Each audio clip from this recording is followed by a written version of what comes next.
আসসালামু আলাইকুম, কি অবস্থা সবার? কেমন আছো তোমরা? তোমরা যারা ভিডিওতে জানতে চেয়েছিলা নার্সিং পড়বো নাকি জাতীয় বিশ্ববিদ্যালয়ে পড়বো, এই ভিডিওটা দেওয়ার পরে তুমি কিন্তু তোমার সিদ্ধান্তে পৌঁছাইতে পারছো যে না, জাতীয় বিশ্ববিদ্যালয়ে আমি আর এখন পড়বো না, এখন আমাকে নার্সিং পড়া দরকার। এই যে ডিসিশনে যারা এসেছো তারা এখন কিভাবে পড়লে নার্সিংয়ে চান্স পাবা জাতীয় বিশ্ববিদ্যালয়ে পড়ারত অবস্থায়, সেই টপিক নিয়ে আজকের এই ভিডিও। চলো শুরু করি।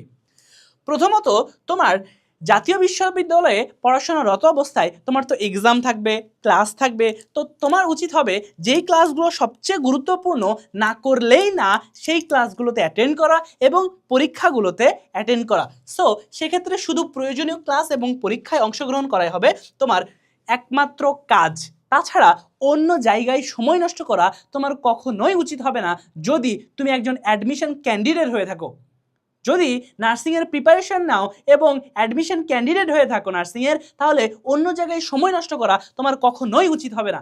তোমার উচিত হবে যত দ্রুত সম্ভব নিজের পড়ার টেবিলে ফিরে আসা, নিজে মনোযোগ দিয়ে পড়াশোনা করা, তারপরে বাকি সময় নার্সিংয়ের যে প্রস্তুতি সেটাতে দেওয়া। কারণ নার্সিংয়ের প্রস্তুতি এতটা হেলাই ফেলাই নিলে কখনোই চান্স হবে না। কারণ নার্সিংয়ে তোমার সিট সংখ্যা মাত্র 5,000-এর একটু বেশি, কিন্তু পরীক্ষা দেয় 1,00,000-এরও বেশি।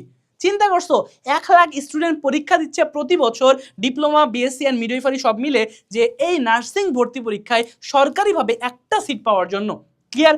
সো এই প্রিপারেশনটা কিন্তু একটা গোছানো উপায় নিতে হবে। অ্যান্ড কিভাবে নিবা, কি পড়তে হবে, কিভাবে পড়তে হবে, সবগুলো নিয়ে কিন্তু আমার এই প্লেলিস্টে ভিডিও আছে। সো এই চ্যানেলটা তোমরা সাবস্ক্রাইব করে রাখতে পারো এবং আমাদের ভিডিওগুলো ফলো করতে পারো। এই তোমার প্রিপারেশন নেওয়ার ক্ষেত্রে একটা প্রপার গাইডলাইন কিন্তু দরকার। এই গাইডলাইন আমরা আমাদের কোর্সে সম্পূর্ণভাবে দিয়েছি এবং যেই কোর্সে আমাদের যেই ক্লাসগুলো সবচেয়ে গুরুত্বপূর্ণ সেগুলো ইনক্লুড করেছি। আমরা ম্যাটেরিয়ালস রেডি করেছি, 1-by-1 সাপোর্ট বা 1-to-1 মেন্টরশিপ রেডি করেছি এবং গ্রুপগুলোতে অ্যাক্টিভ হয়েছি এবং তোমাদের যে কোনো সমস্যা সলভ করার জন্য এনি টাইম প্রস্তুত। সো তোমরা যারা চাও আমাদের সাথে তোমাদের নার্সিং প্রিপারেশনটা কন্টিনিউ করবা, ইউ ক্যান ক্যারি অন।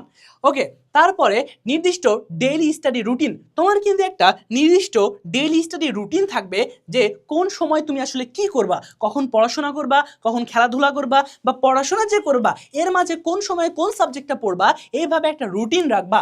তোমার টেবিলের সামনে যদি একটা রুটিন থাকে, তোমার টেবিলের সামনে রুটিন যদি সুন্দরভাবে থাকে, তাহলে তোমার দিনটা কিন্তু অনেক গোছালো হবে এবং মাথার মধ্যে এত চাপ নেওয়ার দরকার নাই যে এই সময় এটা করবো, এই সময় এটা করবো।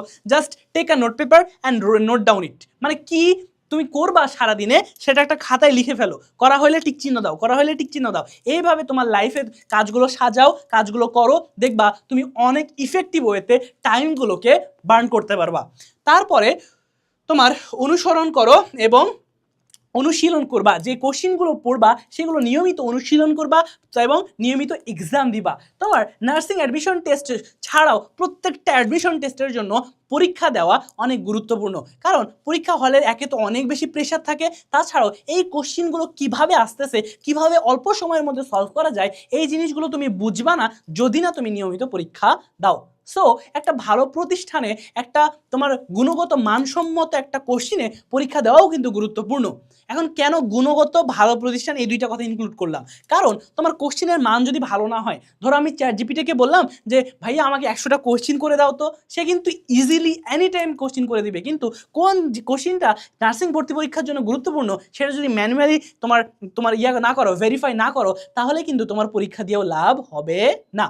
সো তোমাকে বুঝতে হবে যে কারা আসলে নার্সিংয়ের সাথে রিলেটেড, কারা আসলে ইফোর্ট দিয়ে এই কোর্সটাকে পরিচালনা করে, তারপরে তোমাকে কোচিংয়ে পড়তে হবে বা প্রিপারেশন নিতে হবে। এনি টাইম তুমি হচ্ছে ভালো করবা যদি অনেক ভালোভাবে এবং ভালো মেন্টরের সাথে প্রিপারেশন নাও। তো তোমাদের সবার জন্য অনেক বেশি শুভকামনা, তোমরা সবাই অনেক ভালোভাবে প্রিপারেশন নিতে থাকো। দেখা হবে নার্সিংয়ের চান্স পাওয়ার পরে আমাদের ঢাকা নার্সিং কলেজের ক্যাম্পাসে। সেই পর্যন্ত সবাই ভালো থাকো, সুস্থ থাকো, আল্লাহ হাফেজ।